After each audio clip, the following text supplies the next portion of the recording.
মদ্যপান, ধূমপান ও মাদক সেবন স্বাস্থ্যের পক্ষে ক্ষতিকারক। গল্প শুরু হওয়ার আগে এই যে আপনাদেরকেই বলছি অসংখ্য ধন্যবাদ। আপনাদের সহযোগিতায় আমরা আজ 30 অতিক্রম করে 40-এর ঘরে এগিয়ে চলেছি। কিন্তু না, এখানেই কি থেমে থাকবো আমরা? এবার লক্ষ্য 50-এর ঘরে। তার জন্য আপনাদের সহযোগিতা একান্ত প্রয়োজন। কি আপনারা পাশে থাকবেন তো? ঠিক যেমন করে আমাদের পাশে আছেন। আশা রাখি ভবিষ্যতেও এভাবেই পাশে পাবো আপনাদের। ঠাকুরমশাইয়ের বিগত কয়েকটি গল্পে আপনাদের মতামত দেখলাম। না, এবারের গল্পটি অতটাও বোরিং নয়। শুনেই দেখুন না মশাই। আর বেশি কিছু বলছি না। সবাই লাইক, শেয়ার এবং সাবস্ক্রাইব করতে ভুলবেন না যেন। আজকের গল্পটি কেমন লাগলো কমেন্ট বক্সে নিজের মতামত জানাতে ভুলবেন না কিন্তু। তাহলে শুরু করা যাক। হঠাৎ সন্ধ্যেতে আমরা বিভিন্ন ধরনের গল্প প্রচার করে থাকি। অলৌকিক, গোয়েন্দা, তন্ত্রমন্ত্র ইত্যাদি। অলৌকিক গল্পের আবহে আমরা দেখেছি সেখানে তন্ত্রমন্ত্র, ঝাড়ফুঁক, কালা জাদু ইত্যাদির ব্যবহার হয়ে থাকে। লেখক তার গল্পের রোমাঞ্চকর আবহ সৃষ্টির জন্যই এইগুলির ব্যবহার করে থাকে। হঠাৎ সন্ধে কোনো রকম কোনো কুসংস্কারকে প্রশ্রয় দেয় না। আমাদের সমস্ত শ্রোতা বন্ধুদের কাছে নিবেদন, অনুগ্রহ করে গল্প শোনার আনন্দে এই গল্পগুলি গ্রহণ করুন। তারানাথ তান্ত্রিক লোকমুখে জনপ্রিয় এই নামের সৃষ্টি হয় 1940 সালে বিভূতিভূষণ বন্দ্যোপাধ্যায়ের হাত ধরে। তবে তিনি এই চরিত্রটি সমন্বিত দুটি ছোট গল্প লিখেছিলেন এবং এই গল্প দুটির মাধ্যমে তারানাথের তান্ত্রিক জীবনের সূচনা হয়। বিভূতিভূষণের মৃত্যুর পরে তার পুত্র তারাদাস বন্দ্যোপাধ্যায় স্মৃতির গহীন থেকে তুলে আনেন তারানাথকে। তার লিখনে রূপ পায় বাংলার সংস্কৃতির শিকড়ে থেকে যাওয়া এক অজানা ভুবন। তারানাথ চরিত্রটি বিপুল জনপ্রিয়তা পেতে শুরু করে। এই চরিত্রকে নিয়ে লেখা সমস্ত গল্পগুলি অলৌকিক, অস্বাভাবিক, রহস্য এবং জাদু বাস্তবতার উপর ভিত্তি করেই হয়ে থাকে। হঠাৎ সন্ধ্যেতে আপনারা তারানাথ তান্ত্রিকের গল্প শুনেছেন। আজ আপনাদের ভালোবাসায় আবার ফিরেছে তারানাথ। আজ আপনি শুনবেন বিভূতিভূষণ বন্দ্যোপাধ্যায় ও তারাদাস বন্দ্যোপাধ্যায়ের অমর সৃষ্টি তারানাথ চরিত্রকে ঘিরে লেখক সুরজিৎ ঘোষের কলমে তারানাথ তান্ত্রিক ফ্যান ফিকশন, তারানাথ তান্ত্রিক ও মোহনপুরের মোহিনী। আজকের গল্প পাঠে গল্পের সূত্রধর আমি সৌরভ। গল্পটির কলমে সুরজিৎ ঘোষ। প্রধান চরিত্রে তারানাথ ও জগন্নাথ ভট্টাচার্য। শুরু হচ্ছে আজকের নিবেদন তারানাথ তান্ত্রিকের গল্প তারানাথ তান্ত্রিক ও মোহনপুরের মোহিনী।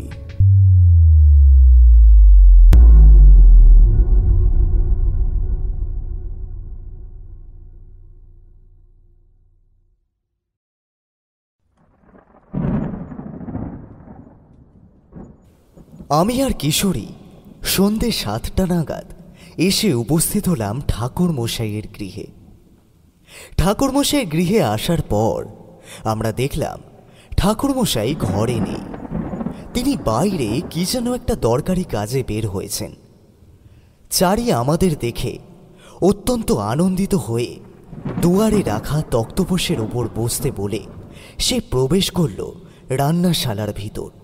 আর মাত্র স্বল্প কিছুটা সময়ের মধ্যেই চট জলদি আমাদের জন্য বানিয়ে নিয়ে এলো চা আর মুচমুচে খাস্তা নরম তেলে ভাজা কচুরি। শীতের সময় চা আর কচুরি হলে বাঙালির সন্ধেটা যে জমে যায় তা বলার অপেক্ষা রাখে না। এখন পৌষ মাসের কনকনে ঠান্ডা। না, আজ খুব একটা বৃষ্টির দেখা নেই, তবে বৃষ্টি হওয়ার লক্ষণ আছে। আকাশের বুকে মাঝে মধ্যে দু একটা মেঘ ভেসে বেড়াচ্ছে। ইতিমধ্যে একটু একটু করে সন্ধ্যের কালো মিহি অন্ধকার নেমে আসতে শুরু করেছে চারপাশের মধ্যে। বাইরে থেকে শোনা যাচ্ছে মেঘের গর্জন। কিশোরী চারির হাতে বড় বড় কচুরি আর চায়ের পেয়ালা দেখে আনন্দে যেন আত্মহারা হয়ে পড়ল। তার দুই চোখ ঝলমল করে উঠল। সে দুই হাত বাড়িয়ে দিয়ে চারির হাত থেকে খাবারের থালাখানা নিয়ে বলল, হ্যাঁ হ্যাঁ চারিমা, তুমি কোনো চিন্তা করো না। কই দাও দেখি, আমি খেয়ে জানাচ্ছি কেমন হয়েছে। এই কথা বলে কিশোরী চারির হাত থেকে খাবারের থালাখানা নিয়ে একখানা কচুরি চায়ের পেয়ালায় ডুবিয়ে তা মুখে ভরল এবং পরম তৃপ্তিতে দুই নয়ন বন্ধ করে তা চিবুতে আরম্ভ করল। তার চোখ মুখের অভিব্যক্তি দেখেই আমি পরিষ্কার বুঝতে পারলাম সে যেন স্বর্গ সুখের হদিশ পেয়েছে। কিশোরী চারিদিকে প্রসন্ন দৃষ্টিতে তাকিয়ে মহা আনন্দের সাথে বলল, বাহ, দারুণ হয়েছে চারিমা, দুর্দান্ত হয়েছে। আরে এই যে দেখি মটরশুটির কচুরি বানিয়েছ, কি অপূর্ব অতুলনীয় খেতে হয়েছে। ঠাকুরমশাই সত্যি ঠিকই বলেন, তুমি সাক্ষাৎ মা অন্নপূর্ণা। তোমার হাতের রান্না একেবারে খেলে তা সারা জীবন জিভে লেগে থাকার মতন। সব দিকে তোমার ধ্যান জ্ঞান রয়েছে সর্বদা। কিশোরীর কথা শুনে মেয়েটা ভারী লজ্জা পেল। লজ্জায় তার গোটা মুখমণ্ডল গোলাপি আভায় পরিপূর্ণ হয়ে উঠল। চারি কোনো রকমে তার লজ্জা সামলে আমাদের খাবার কথা বলল। তারপর চারি সোজা চলে গেল রান্নাশালার দিকে। তার নাকি অনেক কাজ। আমাদেরকে একটু অপেক্ষা করতে বলল। ঠাকুরমশাই একটু পরেই আসবেন তার ভিতর বাড়ি থেকে। তারানাথের অনুপস্থিতিতে তার বৈঠকখানা বড়ই শূন্য ঠেকল। মুখের কথাগুলো শেষ করেই চারি দৌড়ে চলে গেল রান্নাঘরের দিকে। আমি আর কিশোরী চায়ের পেয়ালায় চুমুক দিয়ে কচুরি খেতে শুরু করলাম এবং নিজেদের মধ্যে নানান বিষয় নিয়ে গল্পগুজব করতে আরম্ভ করলাম।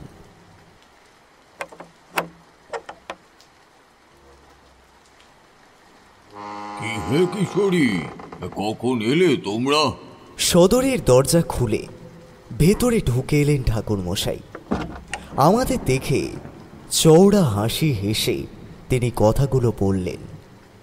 ঠাকুরমশাইয়ের উদ্দেশ্যে কিশোরী এক মুখ কচুরি চিবোতে চিবোতে রসিকতা করে কথাগুলো বলল। আরে আসুন আসুন ঠাকুরমশাই, আমরা সেই কখন থেকে আপনার জন্য অপেক্ষা করছি, অথচ আপনার কোনো পাত্তাই নেই। আরে আর বলো না কিশোরী, এই সামনের বাজারে গিয়েছিলাম কিছু প্রয়োজনীয় জিনিসপত্র কিনে আনার জন্য। প্রয়োজনীয় জিনিসপত্র? তা কি প্রয়োজনীয় জিনিসপত্র কিনতে গিয়েছিলেন ঠাকুরমশাই? একটু বিস্তরে বলুন না। আরে আর বলো না বিভূতি, সামনেই অমাবস্যা তিথি আসছে, আর অমাবস্যা তিথিতে মায়ের পুজো করব, সেই ইচ্ছেই জেগেছে মনের মধ্যে। পুজোর জন্য সমস্ত কিছু জিনিসপত্র কিনে আনার ছিল, তাই আনতে গিয়েছিলাম। ঠাকুরমশাই এবার দাওয়ার ওপর ব্যাগপত্র নামিয়ে রেখে তার চারিকে ভেতর বাড়িতে নিয়ে যেতে বলে নিজে ঘটির ঠান্ডা জল হাতে ঢেলে ভালোভাবে তা চোখে মুখে ছিটিয়ে দিলেন। তারপর পরিষ্কার গামছায় মুখ মুছতে মুছতে আমাদের সামনে এগিয়ে এসে তক্তপোষের ওপর বসলেন মুখোমুখি। চারি ঠাকুরমশাইয়ের জন্য এক পেয়ালা গরম চা নিয়ে এসে তার হাতে ধরিয়ে দিল। কিশোরী আসার পথে 20 পয়সা দিয়ে কিনে আনা এক প্যাকেট পাসিং শো ঠাকুরমশাইয়ের দিকে বাড়িয়ে দিতেই তিনি সিগারেটের প্যাকেট দেখে আনন্দে হাসতে হাসতে গাম্ভীর্যপূর্ণ স্বরে বললেন, আরে এ যে দেখি পাসিং শো সিগারেট। বুঝলে হে কিশোরী, যতই আমি মুখে বলি না কেন যে সিগারেটের মধ্যে সেই সুখ নেই, কিন্তু মনে মনে আমার এই সিগারেট খানা নেহাত মন্দ লাগে না হে। পাসিং শো সিগারেট আমার খুবই পছন্দের। তবে হ্যাঁ, এ কথা সত্য যে তামাক সেবনের আসল মজা লুকিয়ে আছে গড়গড়া কিংবা হুকোর মধ্যে।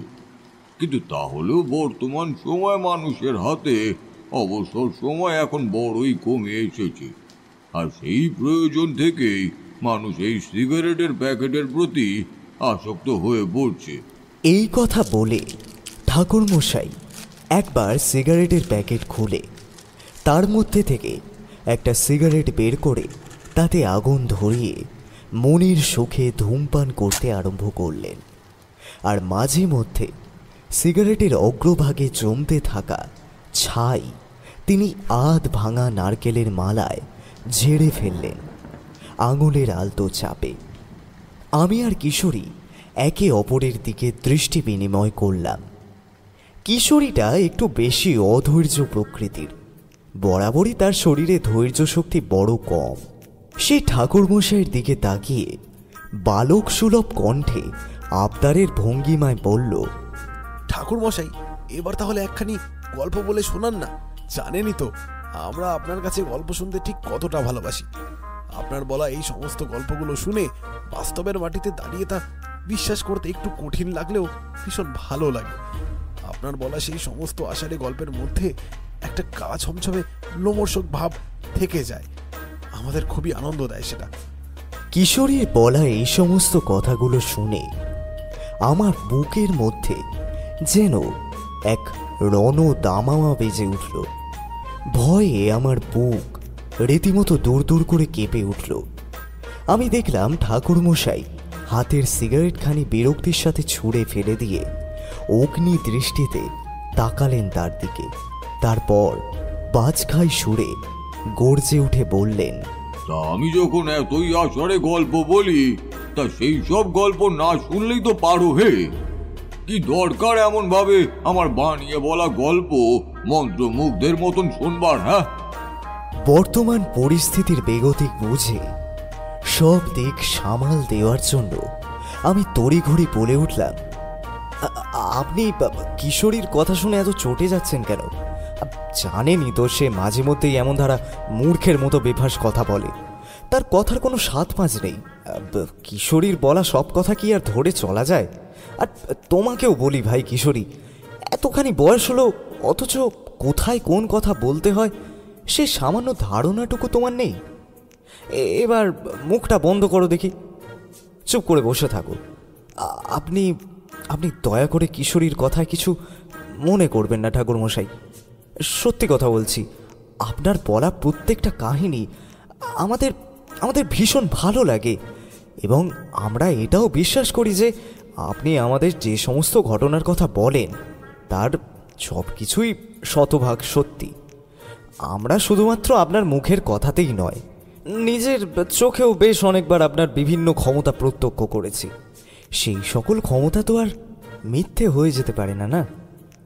আমার করা প্রশংসা শুনে ঠাকুরমশাইয়ের মস্তিষ্ক যেন কিছুটা হলেও শান্ত হলো। আমি কিশোরীর দিকে কটমট দৃষ্টিতে তাকালাম। মনের মধ্যে তাকে নিয়ে এত রাগ হচ্ছিল যে ঠাকুরমশাইয়ের সামনে না থাকলে আমি হয়তো তাকে দু চার কথা শুনিয়ে দিতাম, কিন্তু কোনো রকমে মনের অপরিসীম রাগ চেপে রেখে মুখে হাসি ফুটিয়ে অনুরোধ করে বললাম, ঠাকুরমশাই, আপনি বরং একখানা কাহিনী বলুন তো, সময়টা বেশ ভালোভাবেই কেটে যাবে। তোমরা বিশ্বাস করো আর নাই করো, তাতে আমার কিছুই যায় আসে না। কারণ তোমাদের বিশ্বাস করা না করার উপর তো সেই সমস্ত ঘটনার সত্য মিথ্যা নির্ভরশীল নয়। তোমরা বিশ্বাস না করলে সেই সমস্ত ঘটনা তো আর মিথ্যে হয়ে যেতে পারে না।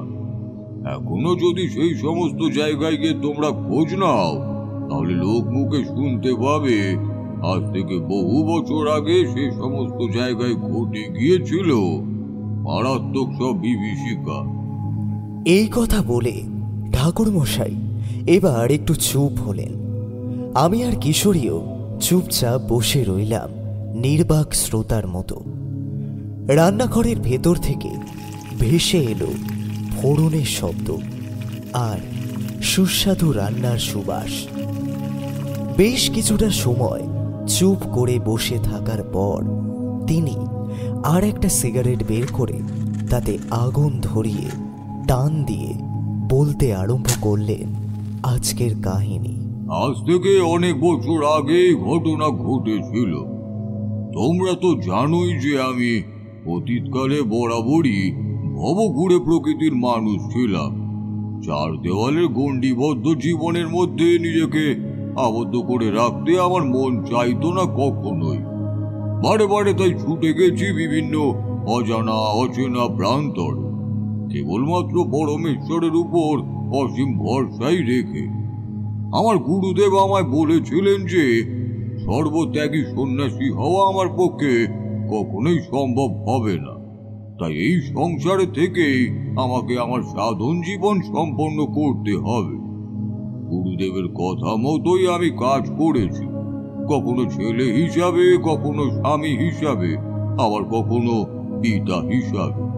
সংসার ধর্ম পালন করে আমি তন্ত্র সাধনা করেছি। তোমাদের মতন সুখী গৃহস্থ মানুষেরা তাদের সুখ খুঁজে পায় ভালো মন্দ আহারে, স্থায়ী বাসস্থানে, আর আমার মতন ভবঘুরে সন্ন্যাসী মানুষেরা তাদের সুখ স্বাচ্ছন্দ্য খুঁজে পায় কেবলমাত্র পরমেশ্বরের সেবায়, তন্ত্র সাধনায় এবং অনিশ্চিত ভবিষ্যতে। দিনের পর দিন, সপ্তাহের পর সপ্তাহ, মাসের পর মাস আমি কাটিয়ে দিয়েছি কত শত অজানা গ্রামগঞ্জে। এবেলা দুমুখো দুটো খেলে ও বেলায় কি খাবো সে কথা জানা ছিল না, কিন্তু তাও ভালো লাগতো সেই রকম জীবনযাপন। যাই হোক, অন্য প্রসঙ্গে ঢুকে পড়ছি, মূল প্রসঙ্গে কথা বলাই ভালো। সেবার আমি হাঁটতে হাঁটতে পৌঁছেছিলাম মোহনপুর নামের এক গ্রামে। মোহনপুর গ্রামে পৌঁছে একটি বিশাল বড় সুন্দর সাজানো মন্দির দেখতে পেয়ে সেখানে এগিয়ে গিয়ে মন্দিরে অধিষ্ঠিত দেবীর উদ্দেশ্যে দুই হাত জড়ো করে প্রণাম জানিয়ে বললাম, হে মা জগৎজননী মঙ্গলময়ী দুর্গা, তুমি সকলের মঙ্গল করো মা। সমস্ত মানুষের বিপদ থেকে তাদের রক্ষা করো, সংকট নাশ করো। কে আপনি বাবা ঠাকুর? এই রকম নিঃস্বার্থভাবে মায়ের কাছে সমস্ত মানুষের মঙ্গলের উদ্দেশ্যে প্রার্থনা জানাচ্ছেন? মানুষ তো আজ বড় স্বার্থপর, নিজের স্বার্থটুকু ছাড়া তারা যে আর কিছুই বোঝে না।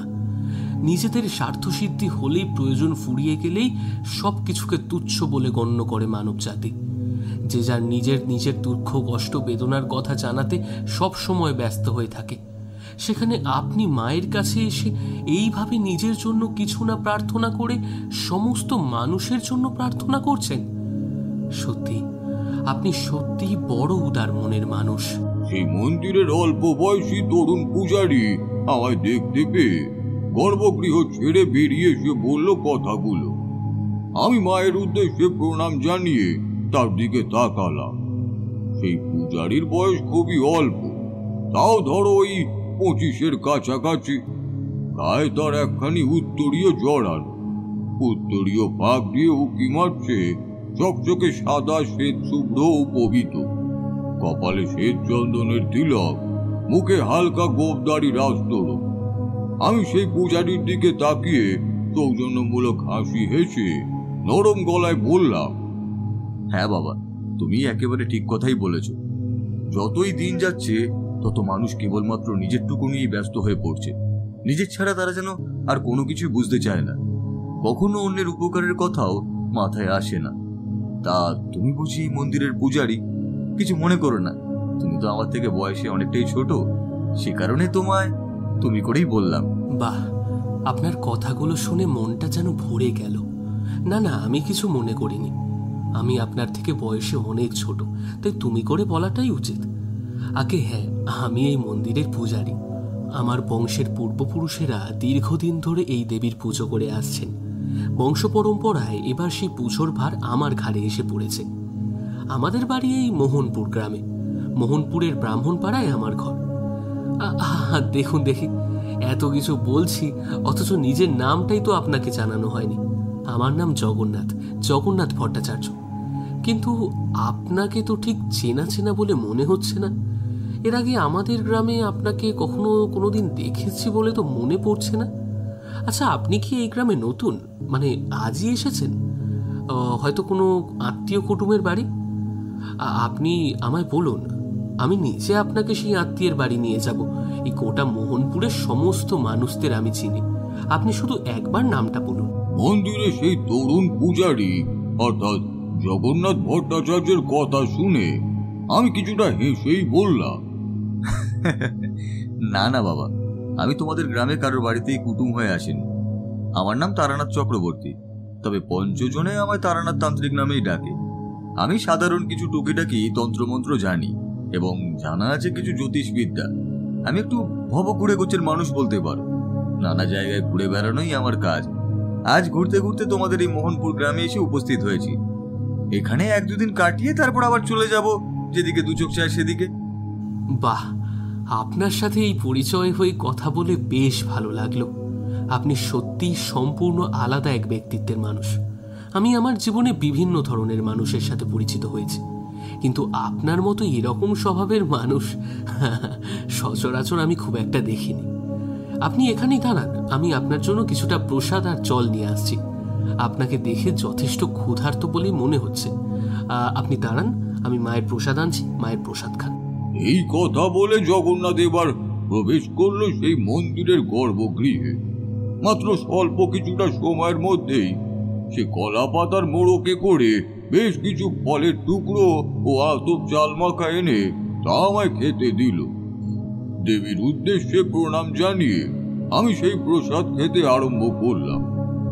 মন্দিরের তরুণ পূজারী জগন্নাথ ভট্টাচার্য আমার উদ্দেশ্যে বলল, তা ঠাকুর মশাই, আমাদের এই মোহনপুর গ্রামে কোথায় থাকবেন বলে স্থির করেছেন? এখনো তার নির্ধারণ করিনি বাবা। আসলে থাকা খাওয়া নিয়ে আমার কোনোদিনই বিশেষ কিছু চিন্তা হয় না। যে কোনো মন্দিরের চাতাল, বটগাছের তলায়, এমনকি খোলা আকাশের নিচে নরম কচি ঘাসের উপর শুয়েও দিব্যি রাত কাটিয়ে দিতে পারি।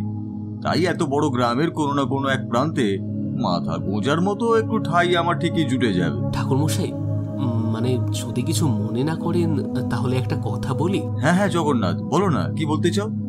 কোনো রকমের সংকোচবোধ না করে নিঃসংকোচে তা বলো। আগে ঠাকুর মশাই, আপনি যে কটা দিন এই আমাদের গ্রামে আছেন, মোহনপুরে থাকবেন বলে ভেবেছেন, সেই দিনগুলো যদি আপনি আমার বাড়িতে গিয়ে থাকেন তাহলে সত্যিই বড় খুশি হই এবং নিজেকে ধন্য বলে মনে করব। কথায় বলে অতিথি নারায়ণ। আপনি আমাদের গ্রামে এসেছেন, সুতরাং আমাদের গ্রামের মানুষদের কাছে আপনি অতিথি স্বরূপ। আর আপনার সাথে আমার সবার প্রথম এই গ্রামে পরিচয় হলো, সেই কারণেই বলছি, আপনি যদি কয়েকটা দিন আমার ঘরে গিয়ে থাকেন তাহলে বড় খুশি হতাম। আমি আপনাকে কথা দিচ্ছি ঠাকুর মশাই, আপনার সামান্যতম কোনো অসুবিধা হবে না। না না জগন্নাথ, তোমার বাড়ি থেকে থাকলে আমার যে কোনো অসুবিধা হবে না সেই কথা আমি জানি, কিন্তু আসলে কি জানো বাবা, আমি সচরাচর খুব একটা কোনো গৃহস্বামীর বাড়ি থেকে উঠি না। গৃহস্থের বাড়িতে থাকার চেয়ে বেশি সুখ খুঁজে পাই প্রকৃতির মাঝে থাকার মধ্যেই। দয়া করে আপত্তি করবেন না ঠাকুর মশাই, আমি আপনার কোনো আপত্তি শুনবো না। আপনাকে আমার বাড়ি যেতেই হবে। আপনি আমার বাড়ি না যেতে চান তাহলে আমি ভীষণ কষ্ট পাবো।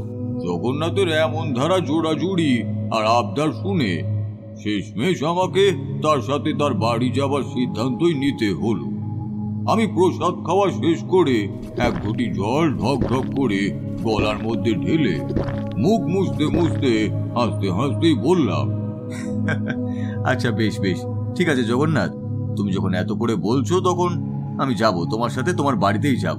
কি হে, এবার খুশি তো? আগে ঠাকুর মশাই, হ্যাঁ খুশি, মানে আমি ভীষণ খুশি। আপনি এখানে বসে একটু অপেক্ষা করুন, আমি একবার চটজলদি গর্ভগৃহের ভেতর থেকে ঘুরে আসছি। কিছু কাজ করা বাকি আছে, সেই সমস্ত কাজ মিটিয়ে গর্ভগৃহের দরজা বন্ধ করে তারপর আমি আপনাকে নিয়ে যাব আমার বাড়ি। এখান থেকে আমার বাড়ি বেশ কিছুটা দূরে, ওই ধরুন মিনিট কয়েকের হাঁটা পথ মাত্র। জগন্নাথের সাথে আমি তার বাড়িতে যেতে রাজি হয়েছি এ কথা শুনে ছেলেটার যাবতীয় আনন্দ যেন বাঁধ ভাঙল। সে একরকম লাফাতে লাফাতে চলে গেল মন্দিরের গর্ভগৃহের পানে। আমি দুয়ারে একটা মস্ত বড় স্তম্ভের গায়ে হেলান দিয়ে একটু আরাম করে বসলাম। কিছুটা সময় পর জগন্নাথের দেখিয়ে নিয়ে যাওয়া পথ অনুসরণ করে এসে উপস্থিত হলাম একটি মাঝারি আয়তনের ঘরের সামনে।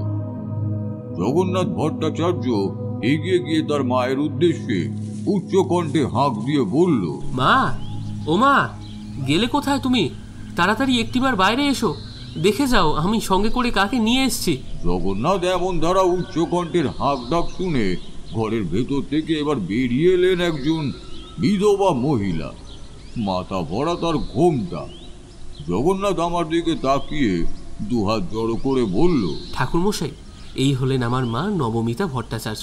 আর মা, ইনি হলেন একজন ব্রাহ্মণ তন্ত্র সাধক, নাম তারানাথ চক্রবর্তী। আমাদের গ্রামে নতুন এসেছেন আজই। আমাদের গ্রামে কয়েকটা দিন থাকবেন, তাই আমি তাকে অনুরোধ করে আমাদের বাড়িতে নিয়ে এলাম। একটু সেবা শুশ্রূষা আর বুঝতেই তো পারছো। আচ্ছা, তুমি দেখো, হ্যাঁ, তার সেবায় যেন কোনো ত্রুটি না থাকে। ছেলের কাছ থেকে আমার পরিচয় জানার পর জগন্নাথের মা নবমিতা দেবী এবার মাথার ঘোমটা আরো বেশ কিছুটা টেনে এগিয়ে এলেন আমার দিকে। নত হয়ে তিনি আমার পায়ের ধুলো মাথায় নিতেই যাচ্ছিলেন, কিন্তু আমি তাকে সেই কার্য হতে বাধা দিয়েই বললাম, ছিচি মা, এই তুমি কি করছো? আমার পায়ের ধুলো মাথায় নিতে হবে না, আমি এমনিতেই তোমায় আশীর্বাদ করছি। ঈশ্বর তোমার মঙ্গল করুন। আমি এবার জগন্নাথের দিকে তাকিয়ে জিজ্ঞাসা করলাম, আচ্ছা জগন্নাথ, তোমাদের বাড়ি থেকে তুমি আর তোমার মাই থাকো? আগে হ্যাঁ ঠাকুরমশাই, আমাদের এই ছোট্ট বাড়িতে আমি এবং আমার মা থাকি। আমার বাবা আজ থেকে বহু বছর আগেই গত হয়েছেন। জগন্নাথ, তুই ঠাকুর মশাইকে নিয়ে ঘরের ভিতরে গিয়ে বস, আমি বরং তোদের জন্যে কিছু খাবার দাবারের ব্যবস্থা করি। কথাগুলো বললেন জগন্নাথের মা নবমিতা দেবী। আমি তার দিকে তাকিয়ে বললাম, দয়া করে আমাকে নিয়ে আপনি তো ব্যতিব্যস্ত হয়ে পড়বেন না। আমাকে নিয়ে ব্যস্ত হওয়ার মতো কিছুই নেই। এখন খাবারের ব্যবস্থা করারও কোনো দরকার নেই। আমার এখন এতটুকুও খিদে পায়নি। তাই বললে কি হয় ঠাকুর মশাই? আপনি হলেন আমাদের অতিথি, আর অতিথির সামান্য সেবা করব না, তা আবার হয় নাকি? এই কথা বলে আমার করা কোনো আপত্তিতেই বিন্দু মাত্র কর্ণপাত না করে নবমিতা দেবী এগিয়ে গেলেন রান্নাঘরের দিকে।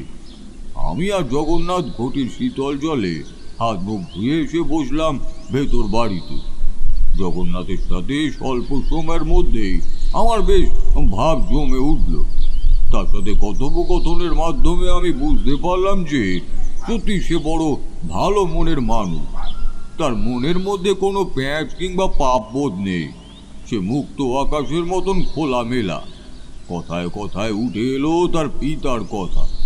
আমি জিজ্ঞাসা করলাম, আচ্ছা জগন্নাথ, তোমার বাবা মারা গিয়েছিলেন কিভাবে? তার কি কোনো দুরারোগ্য ব্যাধি হয়েছিল, নাকি অন্য কোনো কারণ? আমার এই প্রশ্নে জগন্নাথের দুই চোখ ছলছল করে উঠল। আমি বেশ বুঝতে পারলাম যে পিতার কথা মনে পড়ে যাওয়ার জন্য ছেলেটা সত্যি বড় কষ্ট পাচ্ছে। ছলছলে জলপূর্ণ চোখে আমার দিকে তাকিয়ে কিছু একটা বলতে গিয়েও যেন বলতে পারল না সে। তার মুখ চোখের অভিব্যক্তি কেমন যেন বদলে গেল মুহূর্তের মধ্যে। আমি পরিষ্কার বুঝতে পারলাম যে জগন্নাথ আমার থেকে কিছু একটা গোপন করার চেষ্টা করছে। ঘরের ভেতরে এবার প্রবেশ করলেন জগন্নাথের মা নবমিতা দেবী। হাতে তার মস্ত বড় কাঁসার দুখানি থালায় সাজানো আছে গরম গরম লুচি আর ঝুড়ি করে কাটা নরম আলু ভাজা।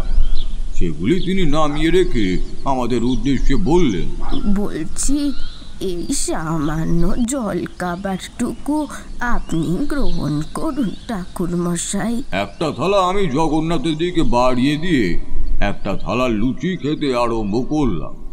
সেই দিনটা কেটে গেল এইভাবে। পরের দিন খুব ভোর ভোর সূর্যোদয়ের প্রথম আলো ফোটার সাথে সাথে আমি এবং জগন্নাথ বেরিয়ে এলাম বাইরে। সে আমায় কথা দিয়েছিল যে গোটা মোহনপুর গ্রাম সে একাই ঘুরিয়ে দেখাবে আমায়। তাই জন্যই খুব সকাল সকাল ঘুম থেকে উঠে চোখে মুখে জল দিয়ে সকালের যাবতীয় প্রাতক্রিয়া সেরে সূর্যদেবের উদ্দেশ্যে প্রণাম জানিয়ে দুর্গা দুর্গা বলে বেরিয়ে পড়লাম। মোহনপুর গ্রাম খুবই সুন্দর, আদর্শ পল্লীগ্রাম বলতে যা বোঝায় মোহনপুরও ঠিক তাই। চারিদিকে শুধু সবুজ আর সবুজ, সবুজ গাছপালায় পরিপূর্ণ। আম, জাম, কাঁঠাল, লেবু, নারকেল, তাল, সুপারি, ছাতিম, পলাশ, বকুল, কি নেই সেখানে। ছোট ছোট মাটির কুড়ে ঘর, মোরামের রাঙা মাটির রাস্তা, গোয়াল ঘর, টলটলে জলে ভরা পুকুর, বিঘার পর বিঘা ধান জমি। গ্রাম বরাবরই আমার ভীষণ প্রিয়। গ্রামের সাথে আমার আত্মার যেন সরাসরি যোগাযোগ রয়েছে। এখন বাধ্য হয়ে শহরে থাকতে হয়, তাই থাকি, কিন্তু গ্রামই হলো আমার সবচেয়ে বেশি পছন্দের। গ্রাম বলতেই আমার মনে পড়ে যায় ছোটবেলাকার হাজারো স্মৃতি। আমাদের গাঁয়ের সেই মাঠ ঘাট, পুকুর, খাল, বিল, নদী সব যেন কথা বলতো আমার সাথে। সারাদিন ধরে মোহনপুর গ্রাম ঘোরাঘুরি করার পর পরন্ত বেলায় জগন্নাথ আমার দিকে তাকিয়ে সৌজন্যমূলক হাসি হেসে বলল, কি ঠাকুর মশাই, তাহলে কেমন লাগলো আমাদের এই মোহনপুর গ্রাম? আশা করি ভালো লেগেছে। হ্যাঁ জগন্নাথ, তোমাদের গ্রাম আমার ভারী পছন্দ হয়েছে, কিন্তু তোমাদের গ্রামের ঈশান কোণে তো আমায় নিয়ে গেলে না। চলো, সন্ধ্যে নামতে তো এখনো বেশ কিছুটা সময় বাকি আছে। এই সময়টা বরং মোহনপুরের ঈশান কোণ থেকে ঘুরে আসি। ওই দিকটা ঘুরে এলে গোটা গ্রামটাই আমার দেখা হয়ে যাবে, মনের মধ্যে আর কোনো আক্ষেপও থাকবে না। আমি দেখলাম আমার এই কথা শুনে জগন্নাথের চোখ মুখ জুড়ে কেমন যেন একটা অনির্বচনীয় ভয়ে ত্রাস খেলে গেল। তার চোখ মুখ রীতিমতো বিস্ফারিত হয়ে উঠল। একটা শুকনো ঢোক গিলল ছেলেটা। সে যে মারাত্মক রকমের ভয় পেয়েছে তা আমি বিলক্ষণ উপলব্ধি করতে পারলাম।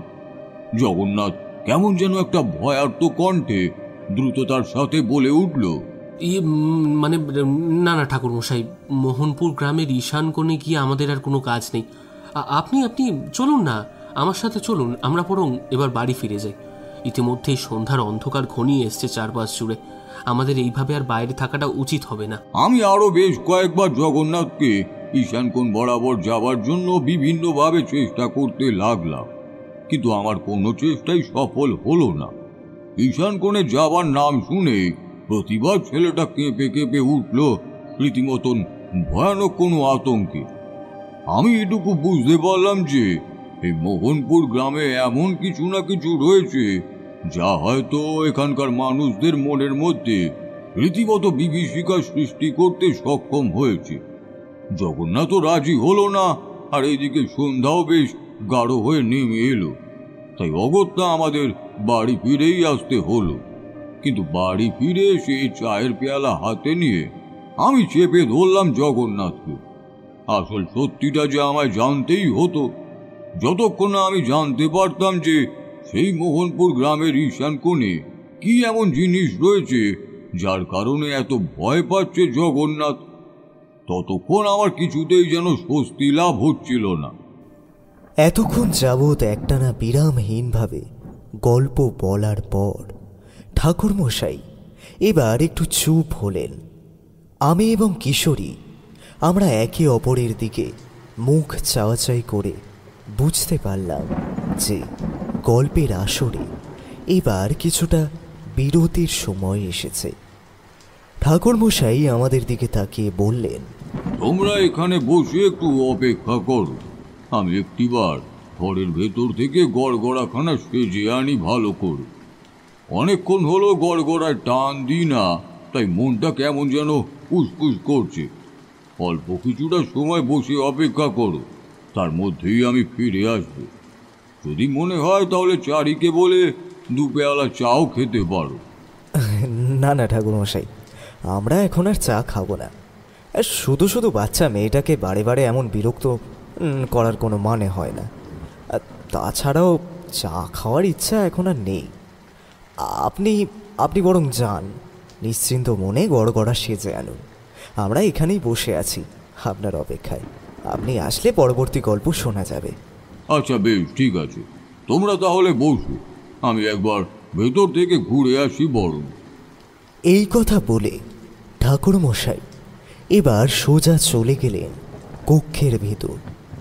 তিনি চলে যাওয়া মাত্রই আমি অগ্নি দৃষ্টিতে কিশোরীর দিকে তাকালাম।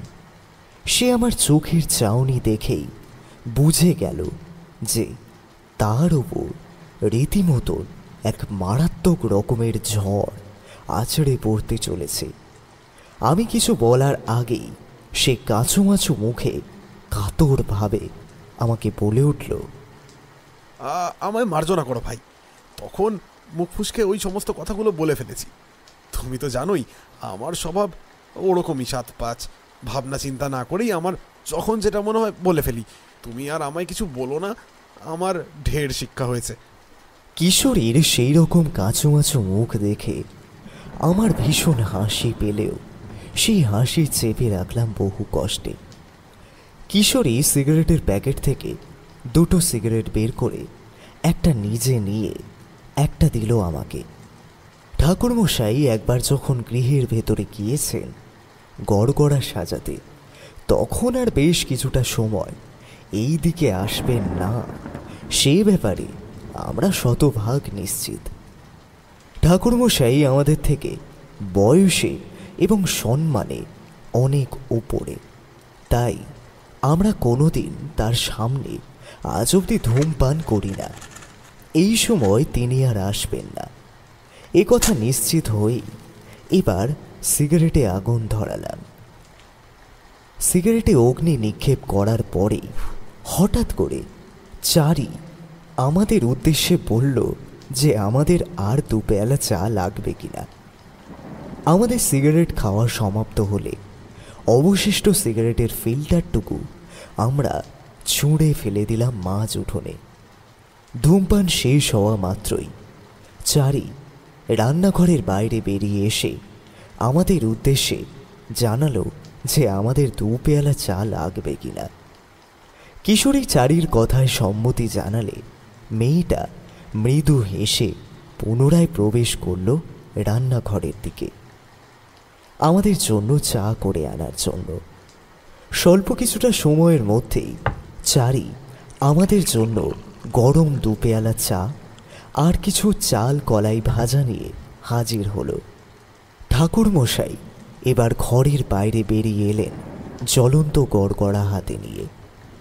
তিনি আমাদের মুখোমুখি বসে গড়গড়ার নলে মুখ ঠেকিয়ে হুড়ুক হুড়ুক শব্দে লম্বা টান দিতে লাগলেন। বেশ কয়েকবার গড়গড়ায় টান দেওয়ার পর তিনি নিজে থেকেই পুনরায় বলতে আরম্ভ করলেন গল্পের পরবর্তী অংশ।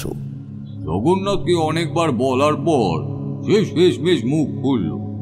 তাদের গ্রাম মোহনপুরের ঈশান কোণে কি রহস্য লুকিয়ে আছে সে কথা বলতে আরম্ভ করলো সে। মোহনপুরের ঈশান কোণে লুকিয়ে রয়েছে এক ভয়াবহ রকমের অভিশাপ।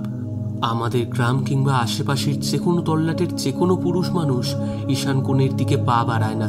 যদি বাড়ায় তাহলে তাদের প্রত্যেকের অদৃষ্টে নেমে আসে ভয়ানক মৃত্যুচোখ। মর্মান্তিক মৃত্যু অপেক্ষা করে তাদের জন্য। আমার বাবা একবার ভুলবশত রাতের অন্ধকারে পথ ঠাউর করতে না পেরে সেদিকেই চলে যান এবং তারপরেই মারা যান। জগন্নাথ ভট্টাচার্যের এইরকম অস্বাভাবিক অদ্ভুত কথা শুনে আমি যেন হতবাক হয়ে গেলাম পুরোপুরি। অবাক কণ্ঠে বললাম, এসব তুমি কি বলছো জগন্নাথ? তোমাদের গ্রাম মোহনপুরের ঈশান কোণে কি এমন জিনিস রয়েছে যার কারণে এইভাবে পুরুষ মানুষদের প্রাণ যায় সে পথে গেলেই? আজ থেকে বহু যুগ আগের কথা ঠাকুরমশাই। আমাদের গ্রামে মোহনপুরের ঈশান কোণে এক যুবতী মেয়ে থাকত। তার নাম ছিল মোহিনী। মোহিনীর বাবা ছোটবেলাতেই মারা যায়। তার মা বহু কষ্টে লোকের বাড়িতে কাজ করে একমাত্র মেয়েকে মানুষ করে। কিন্তু মোহিনী যখন অষ্টাদশীতে পরিণত হয় ঠিক সেই সময় তার মা হঠাৎ করেই এক দুরারোগ্য ব্যাধিতে আক্রান্ত হয়ে এই পৃথিবীর মায়া ত্যাগ করেন। মোহিনী হয়ে পড়ে সম্পূর্ণ একাকী। মোহিনীর রূপ যৌবন শারীরিক সৌন্দর্য ছিল কোনো সাধারণ মানবীর মতো নয়। সে ছিল সাক্ষাৎ দেবরাজ ইন্দ্রের দেবালয়ে থাকা কোনো সাক্ষাৎ অপ্সরা সমতুল্য। তার রূপ এতটাই মনোমুগ্ধকর ছিল, মোহিনীকে কেবলমাত্র একবার দর্শন করার পরেই যে কোনো পুরুষ মানুষের হৃদয় তোলপাড় হয়ে যেত। প্রতিটা চরিত্রহীন পুরুষ মানুষের মনের মধ্যে জেগে উঠত অপরিসীম কামনা বাসনা এবং শারীরিক ভোগের লোভ। গ্রামের মানুষেরা মোহিনীকে খুব ভালোবাসত। ওই রকম অনাথ একজন যুবতী মেয়েকে নিয়ে সকলেরই ভীষণ চিন্তা ছিল। তৎকালীন মোহনপুরের জমিদার বহু সহায়তা করতেন বাপমা মরা ওই অসহায় মেয়েটাকে। এইভাবেই দিন কাটতে লাগলো মোহিনীর। কিন্তু একদিন অমাবস্যার রাতে ঘটে গেল অঘটন। এই মোহনপুর গ্রামের 5 জন দুশ্চরিত্র তস্যি বেয়াদব ছেলে মিলে আক্রমণ করলো মোহিনীর ঘর। ঘরের দরজা ভেঙে কুমতলব নিয়ে ওরা প্রবেশ করলো ভেতরে। মোহিনীর শত অনুরোধ উপরোধ সত্ত্বেও তারা কোনো কথা শুনল না। তাদের পাপ কার্য থেকে তারা তো বিরত থাকলোই না, বরং 5 জন দুশ্চরিত্র ছেলে মিলে একে একে ভোগ করলো মোহিনীকে। শেষে রাতের সময় তারা পালিয়ে গেল বিভিন্ন স্থানে যে যার মতো। মোহিনীর নরম কোমল ফুলের মতো শরীরটা কেবল বিছানায় শুয়ে ছটফট করতে লাগলো। তার সমগ্র শরীর জুড়ে ছড়িয়ে পড়ল এক বীভৎস যন্ত্রণা। গোটা দেহের বিভিন্ন স্থানে ছিল একাধিক ক্ষত, কামড়ানো, আছড়ানোর দাগ। মোহিনীর চোখ বেয়ে অশ্রুবাড়ি গড়িয়ে পড়ল। মেয়েটা সিদ্ধান্ত নিল যে এই জীবন নষ্ট করবে, সে আর রাখবে না। যারা তার সাথে এরকম জঘন্য অন্যায় করেছে তাদেরকেও ছাড়বে না, আর ছাড়বে না সমগ্র পুরুষ জাতিকে। কারণ তার চোখে সমগ্র পুরুষ জাতি অত্যন্ত নিচে নেমে গিয়েছিল। আত্মহত্যা করে প্রাণ বিসর্জন দিল মোহিনী। 1 সপ্তাহ যেতে না যেতেই গ্রামের সেই 5 জন ছেলে মারা গিয়েছিল শ্বাসরোধ হয়ে। অদৃশ্য কেউ যেন তাদের গলা টিপে ধরেছিল। তারপর থেকে মোহনপুরের ওই ঈশানে থাকা মোহিনীর বাড়ি হয়ে উঠল অভিশপ্ত। সেই তল্লাটে রাতের বেলায় যে পুরুষ মানুষ চায় সে আর প্রাণ নিয়ে ফিরে আসতে পারে না। পরের দিন সকালে ভোরের আলো ফুটলে সেখানে পড়ে থাকতে দেখা যায় তার মরদেহ। মোহিনীর সাথে সত্যি মারাত্মক রকমের অন্যায় হয়েছিল, কিন্তু সেই অন্যায়ের কথা যুগের পর যুগ, কালের পর কাল মোহিনী ভুলতে পারেনি। তার অতৃপ্ত আত্মা এখনো সেই স্থানে রয়ে গেছে পুরুষ মানুষদের প্রাণ নেওয়ার জন্য। এইভাবেই কত শত নিরীহ নিরপরাধ আমার বাবার মতো মানুষ মোহনপুরের ওই ঈশান করে গিয়েই মারা গেছে।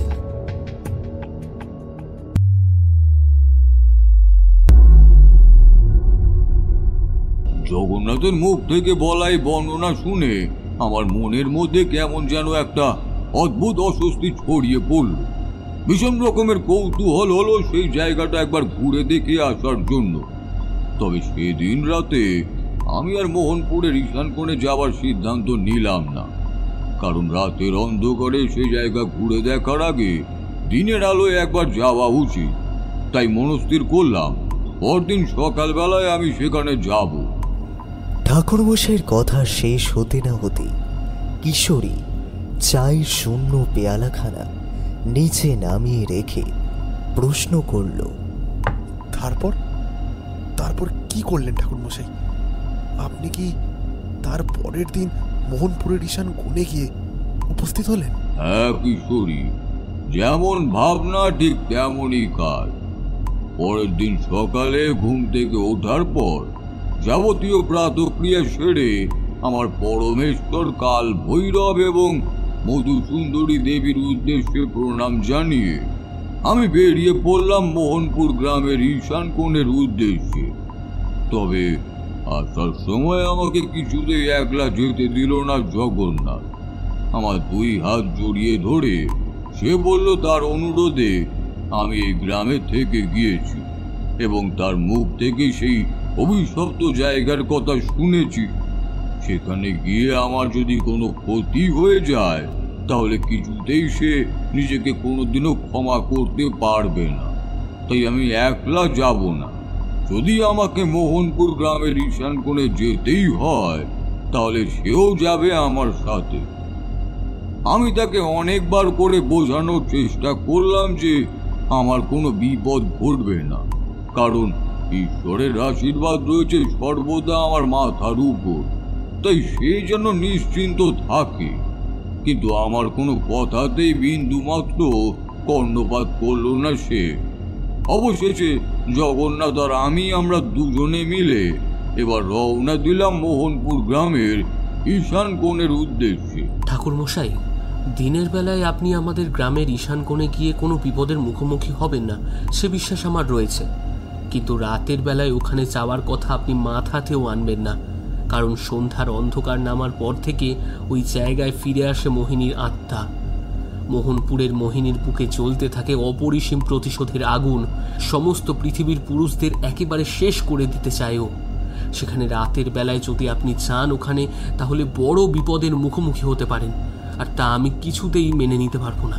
আমি চাই না সেটা যেটা আমার বাবার সাথে হয়েছে সেটা আপনার সাথে হোক।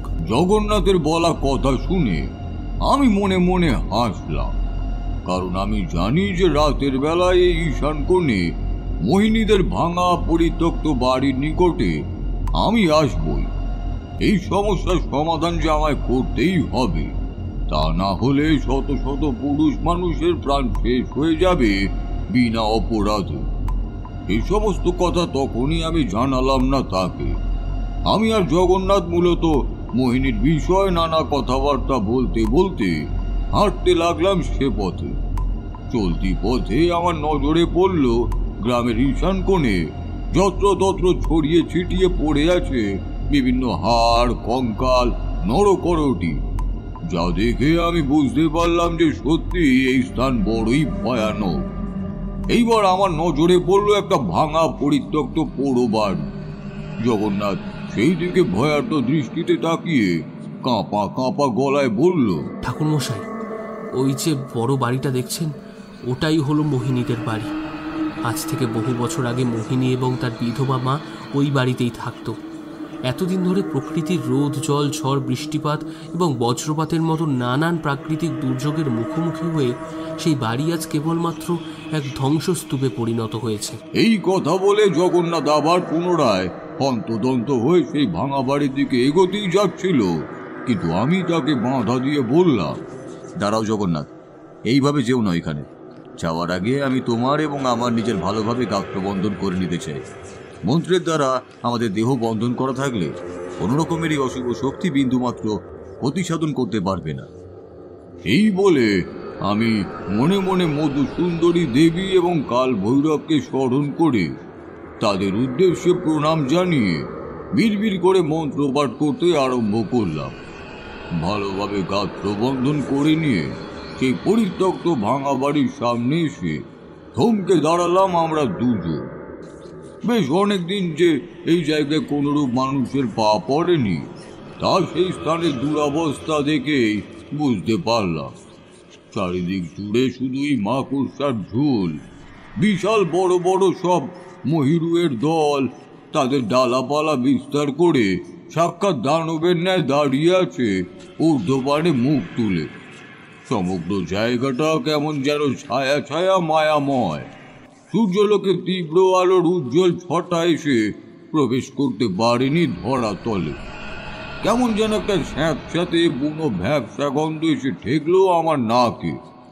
শুভ অশুভ লক্ষণ চেনার ক্ষেত্রে যাদের একবার হাতে খড়ি হয়েছে, তারা যে কোনো স্থানে গিয়ে প্রথম দর্শনেই অনায়াসে বলে দিতে পারে যে সেই স্থান আসলে ঠিক কতটা কল্যাণকর কিংবা অকল্যাণজনক।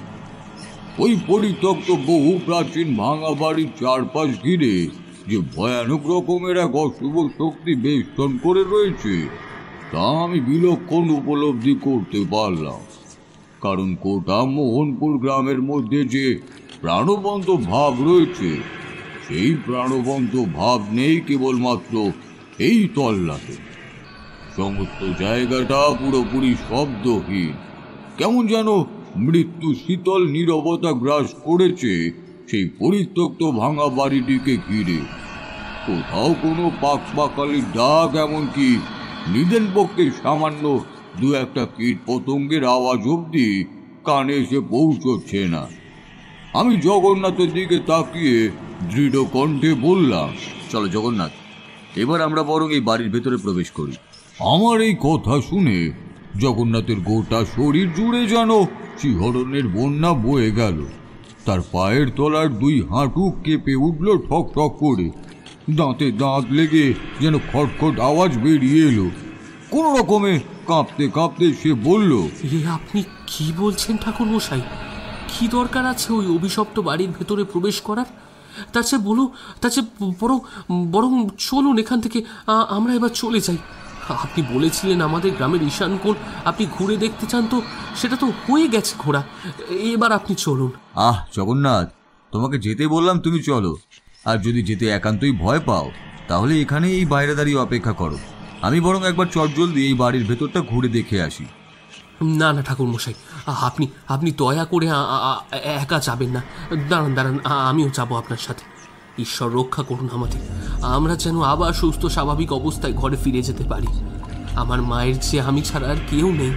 আমার যদি কিছু একটা ভালো মন্দ হয়ে যায় তাহলে মাও যে আর বেঁচে থাকতে পারবে না পৃথিবীতে। ঠাকুর তুমি রক্ষা করো, ঠাকুর তুমি রক্ষা করো। রাম রাম রাম রাম। আরে বাবা, তোমার কোনো ক্ষতি হবে না জগন্নাথ, সে কথা আমি তোমায় জোর গলায় বলতে পারি। একটু বিশ্বাস রাখো আমার উপর, এতটুকু ভরসা করো। আমি তোমায় কথা দিচ্ছি, আমি বেঁচে থাকতে তোমার কোনো ক্ষতি হতে দেব না। আমার বলা কথাগুলো শুনে মনের মধ্যে কিছুটা হলেও যেন বল ফিরে পেল জগন্নাথ। এক প্রকার বাধ্য হয়ে সে ভগবানের উদ্দেশ্যে প্রণাম জানিয়ে আমার সাথে প্রবেশ করলো সেই পরিত্যক্ত ভাঙা বাড়ির ভিতর। ওই বাড়ির ভেতর প্রবেশ করার পর থেকে আমার নাকে এসে ঠেকলো একটা খুব হালকা অথচ বিশ্রী পচা কটু গন্ধ। ওই স্থানে যে নির্ঘাত কোনো অতৃপ্ত আত্মার বাস, সে বিষয়ে আমি আরো খানিকটা নিশ্চিত হলাম। বেশ অনেকটা সময় সেখানে ঘোরাঘুরি করার পর পরিত্যক্ত ভাঙা বাড়ির বেশ অনেকটা অংশ পর্যবেক্ষণ করে তারপর আমরা বাইরে বেরিয়ে এলাম। হাঁটতে আরম্ভ করলাম জগন্নাথের বাড়ির পথে। এইভাবে দেখতে দেখতে সেই দিনটা কেটে গেল। রাতের বেলায় খাওয়া দাওয়া করে চুপিসারে সকলের চোখের আড়ালে জগন্নাথের বাড়ির পেছনের দরজা দিয়ে বেরিয়ে এলাম বাইরে। জগন্নাথ এবং তার মাকে কোনো কিছুই জানালাম না, কারণ তারা যদি জানতো যে আমি রাতের বেলায় মোহিনীর বাড়ির উদ্দেশ্যে রওনা হতে চলেছি তাহলে কিছুতেই আমায় আর যাত্রা করতে দিত না তারা। রাতটা ছিল অমাবস্যার খুব কাছাকাছি। চারপাশ একেবারে ঘুটঘুটে অন্ধকারে পরিপূর্ণ। জনমানবহীন একলা পথে হাঁটতে আরম্ভ করলাম আমি। সে কি ঠাকুর মশাই, আপনি ওরকম একটা অভিশপ্তময় জায়গায় যাওয়ার জন্য সম্পূর্ণ একলা বেরিয়ে পড়লেন? সত্যি আপনার সাহসিকতার কোনো তারিফ হয় না। কিশোরীর প্রশংসা শুনে ঠাকুরমশাই ঠোঁটের কোণে ঝলমলে একটা হাসির উজ্জ্বল আভা সূর্যোদয়ের প্রথম কিরণের মতো ফুটে উঠল। কিশোরীর কথা শেষ হতে তিনি আবার পুনরায় বলতে আরম্ভ করলেন গল্পের পরবর্তী অংশ। হাঁটতে হাঁটতে আমি এবার এসে পৌঁছালাম সেই পরিত্যক্ত ভাঙা মোহিনীদের বাড়ির সামনে। তবে দিনের বেলায় সূর্যোদয়ের আলোয় সে পরিবেশ ঠিক যেরকমটা মনে হয়েছিল, রাতের নিশ্চিদ্র কালো অন্ধকারে তা যেন পুরোপুরি আলাদা রূপ ধারণ করেছে। চারপাশের মধ্যে কেমন যেন একটা গা ছমছমে ভাব বিদ্যমান। আমি এবার হাঁটতে হাঁটতে সোজা এসে উপস্থিত হলাম সেই পরিত্যক্ত বাড়ির অন্দরমহলে। আর সাথে সাথেই একটা ঝুনু ঝুনু নুপুরের শব্দ আমার কানে এলো। চোখেতে পিছন ফিরে তাকাতেই আমি দেখলাম একটা নারী মূর্তি এসে দাঁড়িয়েছে ঠিক আমারই পিছনে। কি বলবো তোমাদের, সে নারী দেহ যেন রক্তে মাংসে গড়া কোনো শরীর নয়, বরং উজ্জ্বল তেজ রশ্মির দ্বারা নির্মিত তার দেহ। সেই অপরূপা নারী আমার দিকে তাকিয়ে মনের আনন্দে প্রাণ খোলা হাসি হাসতে হাসতে বলল, আপনি এসেছেন চক্রবর্তী মশাই, আপনি এসেছেন। এবার আমি মুক্তি পাব। দীর্ঘদিনের আমার এই অভিশপ্ত জীবন থেকে আমার মুক্তি পাওয়ার সময় তবে আসন্ন। মোহিনীর বলা কথাগুলো শুনে আমি রীতিমতো চমকে উঠলাম। সে আমার পরিচয় জানলো কিভাবে? এই প্রশ্ন মনের মধ্যে আসতেই মোহিনী হাসতে হাসতে তার জবাবে বলল,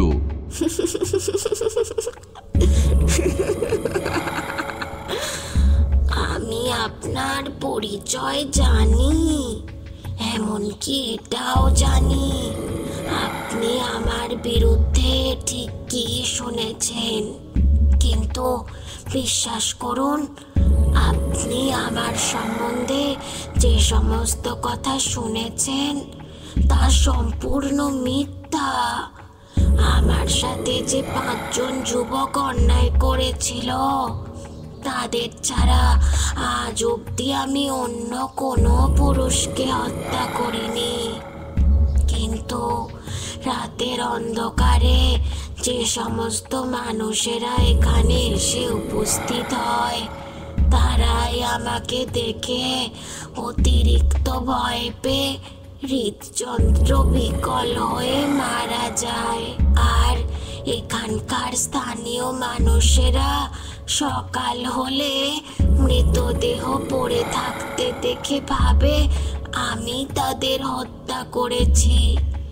আমি যেহেতু আত্মহত্যা করেছিলাম, আর আত্মহত্যা যে মহাপাপ, তাই আমার আত্মা মুক্তি পায়নি, এখানেই আটকে পড়েছে। আপনি দয়া করে আমায় মুক্তি দিন। আমি জানি আমায় মুক্তি দিতে যদি কেউ পারে তাহলে আপনি পারবেন, আপনি ছাড়া কেউ না।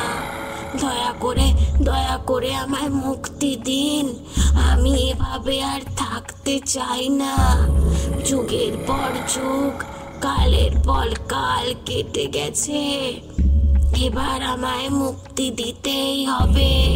তার মানে মোহিনী, তুমি কোনো নিরপরাধ মানুষের হত্যা করোনি? আগে চক্রবর্তী মশাই, আমি আজ পর্যন্ত কোনো নিরপরাধ মানুষকে মারিনি। কেনই বা মারতে যাব বলুন? তারা তো আমার সাথে কোনো অন্যায় করেনি। কিন্তু এই স্থানে রাতের অন্ধকারে যে সমস্ত মানুষরা এসে উপস্থিত হয় তারা আমায় দেখে ভয়েই প্রাণ হারিয়েছে। আমি মোহিনীর কথা ভেবে সত্যি মনে মনে ভীষণই কষ্ট পেলাম। যে মেয়েটার মৃত্যুর পরেও সমস্ত মানুষ তাকেই ভুল বুঝে গিয়েছে, সে আজ অবধি কোনো নিরপরাধ পুরুষের প্রাণ নেয়নি।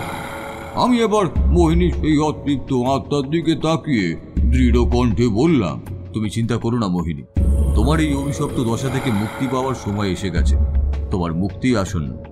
এই কথা বলে আমি নিজের 2 চোখ বন্ধ করে 2 হাত জড়ো করে মধুসুন্দরী দেবীর উদ্দেশ্যে মোহিনীর আত্মার মুক্তি লাভের জন্য প্রার্থনা করতে আরম্ভ করলাম। ওইদিকে দেখলাম মোহিনীও ক্রমাগত চেষ্টা করছে মুক্তি লাভের জন্য। আমাদের সম্মিলিত প্রচেষ্টায় ঈশ্বর সাড়া দিলেন। মোহিনী সর্ব অঙ্গ থেকে বেরিয়ে আসতে শুরু করলো এক তীব্র আলোর জ্যোতি। সেই আলোর জ্যোতিতে আমার চোখ ধাঁধিয়ে গেল যেন। মেয়েটা কিলকিল করে হাসতে হাসতে বলল,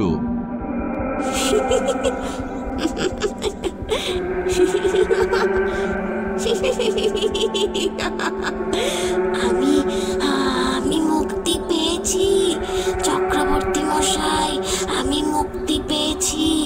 আমার অতৃপ্ত আত্মা মিলিয়ে যাচ্ছে পঞ্চভূতের সাথে। আজ থেকে এই জায়গা আমি সম্পূর্ণরূপে অভিশাপ মুক্ত করে দিলাম। আর এখানে কোনো মানুষ এসে অনর্থক আমায় ভয় পেয়ে মৃত্যুর মুখে ঢলে পড়বে না, আর আমার বদনাম রটবে না। আপনাকে অনেক ধন্যবাদ, অনেক ধন্যবাদ জানাই, অনেক ধন্যবাদ। পরমেশ্বর আপনার মঙ্গল করুন, মঙ্গল করুন। এবার মোহিনীর অতৃপ্ত আত্মা মিলিয়ে যেতে লাগলো বাতাসের সাথে। এক সময় সে সম্পূর্ণরূপে অদৃশ্য হয়ে গেল। আমি বুক ভরা স্বস্তি নিয়ে পরমেশ্বরের উদ্দেশ্যে কৃতজ্ঞতা জানিয়ে ফিরে এলাম জগন্নাথের গৃহে। পরদিন সকাল হলে সমস্ত কথা জগন্নাথ এবং মোহনপুর গ্রামের মানুষদের জানালাম। তারা মোহিনীকে ভুল বুঝেছিল এ কথা জেনে অপরাধ বোধে ভুগতে লাগলো। এরপর আর কি, আমি ফিরে এলাম আমার নিজ গৃহে। এতক্ষণ ধরে আমরা প্রায় মন্ত্রমুগ্ধের মতো তারানাথের বলা কাহিনী শুনে যাচ্ছিলাম। তারানাথ তার কাহিনী বলা শেষ করার পর আমি হঠাৎই সম্বিত ফিরে পেয়ে বললাম, কি হে ভায়া কিশোরী, চলো আজকের মতো ওঠা যাক তাহলে। ঠাকুরমশাইয়ের কাহিনী বলা তো সমাপ্ত হয়েছে, এবার বরং আমরা বাড়ির পথে হাঁটা লাগাই। হ্যাঁ ভাই, চলো চলো। ঠাকুরমশাই, আজকের মতন এলাম তাহলে, আবার অন্য কোনো দিন আসবো না হয়। হ্যাঁ এসো, সাবধানে যেও। আর কিশোরী, আমার কথায় কিছু মনে করো না যেন। তখন রাগের মাথায় তোমার উপরে একটু বেশি পরিমাণে ধমকানি দিয়েছি। না না ঠাকুরমশাই, কি বলেন আপনি? আমি কি আপনার কথায় কিছু মনে করতে পারি? ঠাকুরমশাইয়ের কাছে বিদায় চেয়ে নিয়ে আমি আর কিশোরী এবার বেরিয়ে এলাম মঠ লেনের বাইরের রাস্তায়। তারপর দুই বন্ধু মিলে নানান গল্প গুজব করতে করতে হাঁটতে আরম্ভ করলাম আমাদের গন্তব্যের উদ্দেশ্যে।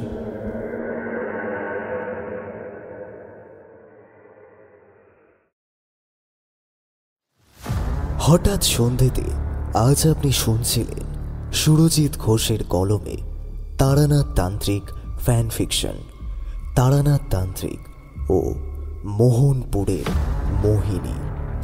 তারানাথের চরিত্রে বুবাই, কিশোরীর চরিত্রে রৌনিক, জগন্নাথের মা এবং মোহিনীর চরিত্রে বর্ণালী, জগন্নাথের চরিত্রে শুভম। আজকের গল্প পাঠে গল্পের সূত্রধর, শব্দগ্রহণ ও স্পেশাল এফেক্টসে আমি সৌরভ, পোস্টার ডিজাইন কৃষ্ণেন্দু। শেষ হলো আজকের নিবেদন। সঙ্গে থাকুন, আবারও এক রোমাঞ্চকর গল্প নিয়ে ফিরছে হঠাৎ সন্ধে।